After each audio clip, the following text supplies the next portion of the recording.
नमस्कार दोस्तों। जब जीवन में हारने लगो तो इस कहानी को सुन लेना।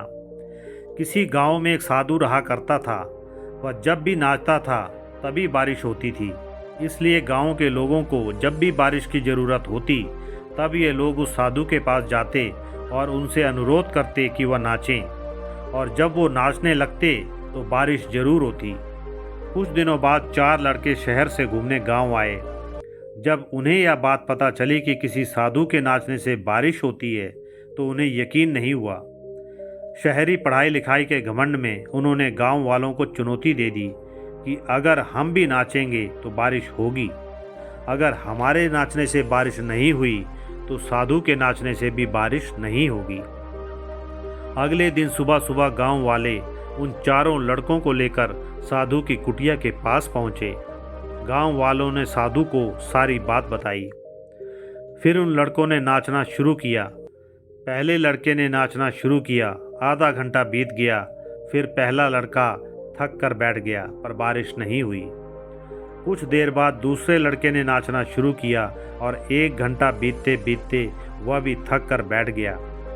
बाकी दोनों लड़कों ने भी ऐसा ही किया पर बारिश नहीं हुई। अब साधु की बारी थी। उसने नाचना शुरू किया। 1 घंटा बीत गया पर बारिश नहीं हुई। साधु फिर भी नहीं रुका, वो नाचता ही रहा। नाचते नाचते 2 घंटे बीत गए पर बारिश नहीं हुई। 4 घंटे बीत गए पर बारिश नहीं हुई। लेकिन साधु तो रुकने का नाम ही नहीं ले रहा था। धीरे धीरे शाम ढलने लगी कि तभी बादलों की गड़गड़ाहट सुनाई दी और थोड़ी देर बाद जोरों की बारिश होने लगी। यह देखकर चारों लड़के दंग रह गए और तुरंत साधु से क्षमा मांगी। फिर चारों लड़कों ने साधु से पूछा, बाबा भला ऐसा क्यों कि हमारे नाचने से बारिश नहीं हुई और आपके नाचने से बारिश हो गई?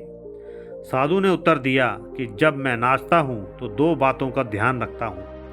पहली बात तो मैं यह सोचता हूँ कि अगर मैं नाचूंगा तो बारिश को होना ही पड़ेगा, और दूसरी यह कि मैं तब तक नाचूंगा जब तक बारिश ना हो जाए। सफलता पाने वाले में भी यही गुण विद्यमान होता है। वो जिस काम को करते हैं उसमें उन्हें सफल होने का पूरा भरोसा होता है, और वह तब तक उस काम को करते हैं जब तक कि उसमें सफल ना हो जाएं। इसलिए अगर हमें सफलता हासिल करनी है तो इस साधु की तरह ही अपने लक्ष्य को प्राप्त करना होगा।